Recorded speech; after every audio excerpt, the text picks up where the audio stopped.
कानपुर में भिड़े बीजेपी कांग्रेस कार्यकर्ता, पत्थरबाजी में फूटे सिर, पुलिस थाने में भी हंगामा। नमस्कार, आप देख रहे हैं कैपिटल टीवी उत्तर प्रदेश की स्पेशल स्टोरी और मैं हूं आपके साथ रोहित कुमार। चुनाव के दौरान हर राजनीतिक पार्टी का पारा हाई होता है, खासकर उनके कार्यकर्ताओं का। प्रचार के दौरान समर्थकों का हुजूम होता है, भारी भीड़ होती है।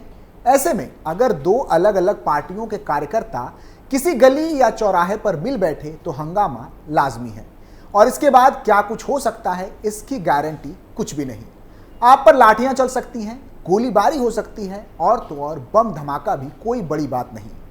इसकी चर्चा इसलिए हो रही है क्योंकि हालिया दिनों में चुनाव प्रचार और वोटिंग के दौरान कई राजनीतिक पार्टियां आपस में भिड़ते नजर आई हैं।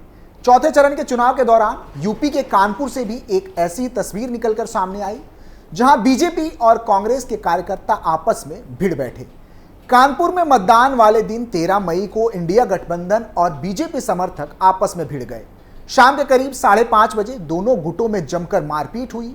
बताया जा रहा है कि गठबंधन के उम्मीदवार आलोक मिश्रा और बीजेपी उम्मीदवार रमेश अवस्थी के समर्थकों के बीच लात घूंसे चले और पथराव भी हुआ। मौके पर पहुंची पुलिस ने किसी तरह लोगों को शांत कराया। इस दौरान इलाके में अफरा तफरी मच गई।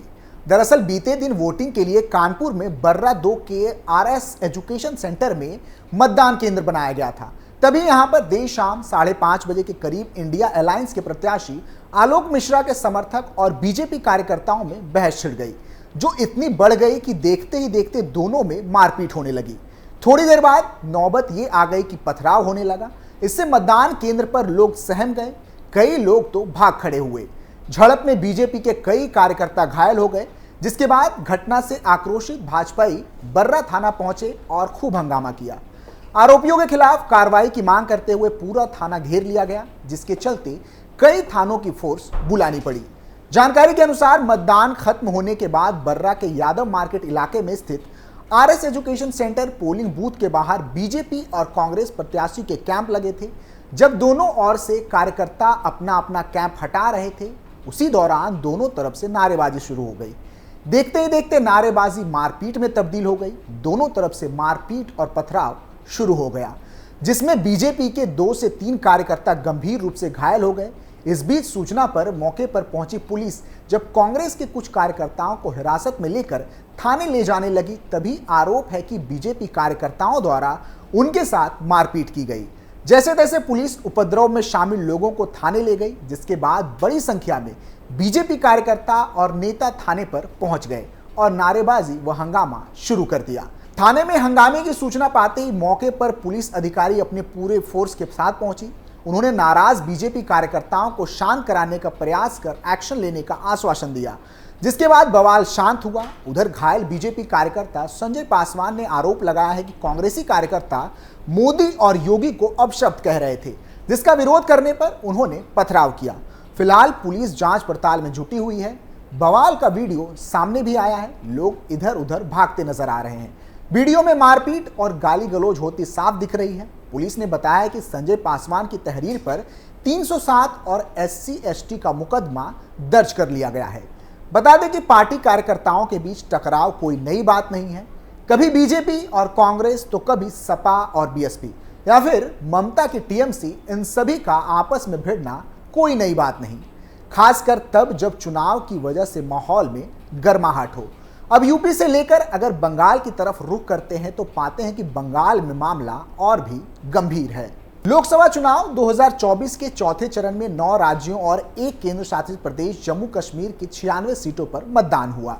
पश्चिम बंगाल में वोटिंग के दौरान बीरभूम, दुर्गापुर से हिंसा की खबरें सामने आई।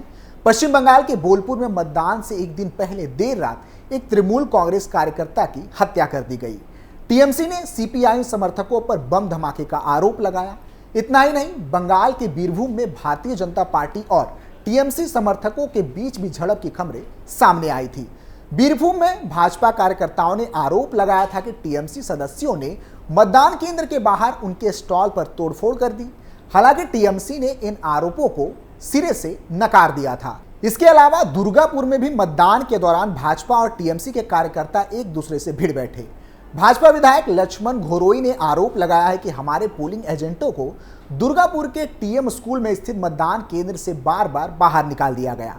बूथ नंबर 22 से अल्पना मुखर्जी, बूथ नंबर 83 से सोमनाथ मंडल और बूथ नंबर 82 से राहुल साहनी को टीएमसी के गुंडों ने मतदान केंद्र पर कब्जा कर रखा था।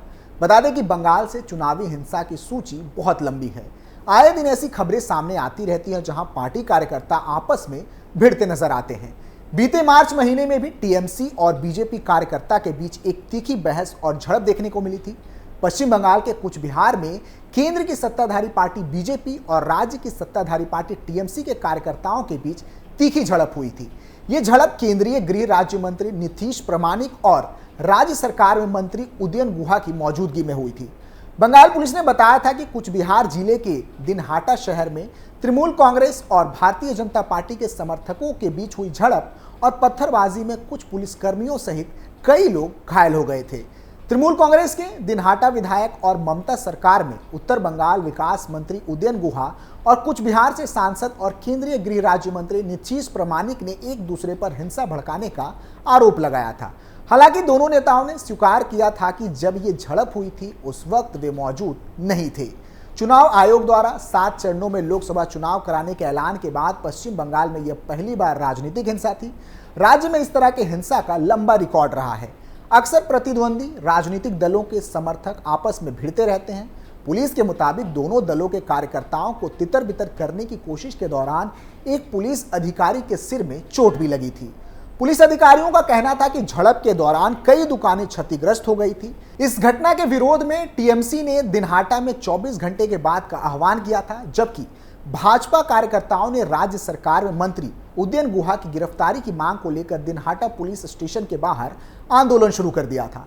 इस बीच चुनाव आयोग ने इस घटना पर रिपोर्ट तलब किया था। तृणमूल कांग्रेस छोड़कर भाजपा में गए और 2019 में कुछ बिहार लोकसभा सीट जीतकर केंद्रीय मंत्री बने नीतीश प्रामाणिक ने आरोप लगाया था कि जब वह संसदीय क्षेत्र में चुनाव प्रचार कर रहे थे तभी उदयन गुहा के समर्थकों ने बिना किसी उकसावे की उनकी टीम पर हमला बोल दिया। प्रामाणिक ने कहा कि हम एक काफिले में आगे बढ़ रहे थे जिसे रोक दिया गया। मैंने गुहा को अपने समर्थकों से हमारे कार्यकर्ताओं को पीटने के लिए कहते देखा तो मुझे अपनी कार से बाहर निकलने के लिए मजबूर होना पड़ा। ऐसे समय में जब शांतिपूर्ण चुनाव कराने की कोशिश की जा रही थी, गुहा हिंसा भड़का रहे थे। जब से चुनावों की घोषणा हुई है, गुहा स्थानीय व्यापारिक समुदाय से कह रहे हैं कि जो कोई भी भाजपा का समर्थन करेगा उसे गंभीर परिणाम भुगतने होंगे। केंद्रीय मंत्री के आरोपों पर पलटवार करते हुए राज्य सरकार में मंत्री उदयन गुहा ने कहा, मैं अपने जन्मदिन के मौके पर कार्यकर्ताओं द्वारा आयोजित एक कार्यक्रम से लौट रहा था। जब प्रामाणिक का काफिला आया तो मैं सड़क पर खड़ा था। उन्होंने हम पर तीर चलाए और बिना किसी उकसावे के हमारे कार्यकर्ताओं को पीटना शुरू कर दिया। बता दें कि आम कार्यकर्ता तो इसका शिकार होते ही हैं, लेकिन कई बार बड़े नेता भी इसका शिकार बनते नजर आते हैं। बीते साल 2020 में बंगाल में भाजपा अध्यक्ष जेपी नड्डा के काफिले पर टीएमसी कार्यकर्ताओं ने हमला कर दिया था। भाजपा ने बताया था कि हमले में पार्टी महासचिव कैलाश विजयवर्गीय समेत कई नेता घायल हुए हैं। भाजपा नेताओं ने हमले के लिए टीएमसी को जिम्मेदार ठहराया था, जबकि पश्चिम बंगाल की मुख्यमंत्री ममता बनर्जी ने इसे भाजपा की नौटंकी करार दिया था। भाजपा अध्यक्ष जेपी नड्डा ने कहा था कि ममता जी हमेशा सच्चाई को छिपाने की कोशिश करती हैं। बंगाल में अराजकता पराकाष्ठा पर है, राज्य प्रशासन ध्वस्त हो गया है और ये सब ममता जी के आशीर्वाद से हो रहा है। बंगाल की जनता जागृत जनता है, वो जवाब देना जानती है। ममता जी की जमीन खिसक चुकी है, जिस वजह से उनको बौखलाहट है। हमारी लड़ाई लोकतांत्रिक तरीके से होगी। हम जनता के बीच जाएंगे और सारी बातें बताएंगे। ममता जी ने जिस तरह से झूठ फैलाया और लोगों को गुमराह किया है, लोगों के विकास के काम रोके हैं, वो जनता तक पहुंचाएंगे। हमले के बाद भाजपा अध्यक्ष जेपी नड्डा ने कहा था कि मैं इसलिए सुरक्षित हूं क्योंकि मेरे पास बुलेट प्रूफ गाड़ी थी। आज कोई ऐसी गाड़ी नहीं थी जिस पर हमला ना हुआ हो। हमें इस गुंडाराज को खत्म करके प्रजातंत्र को यहां आगे बढ़ाना है। टीएमसी के कार्यकर्ताओं और उनके गुंडों ने लोकतंत्र का गला घोटने में कोई कसर नहीं छोड़ी है। यह अराजकता ज्यादा दिन नहीं चलने वाली। ममता जी की सरकार यहां से जाने वाली है और बंगाल में कमल खिलने वाला है। बता दें कि बंगाल में हिंसा का दौर काफी पुराना रहा है और ये अब तक चलता आ रहा है और इसका असर देश के बाकी राज्यों में भी साफ देखने को मिल रहा है। फिलहाल के लिए इतना ही। आप देखते रहिए कैपिटल टीवी उत्तर प्रदेश। नमस्कार।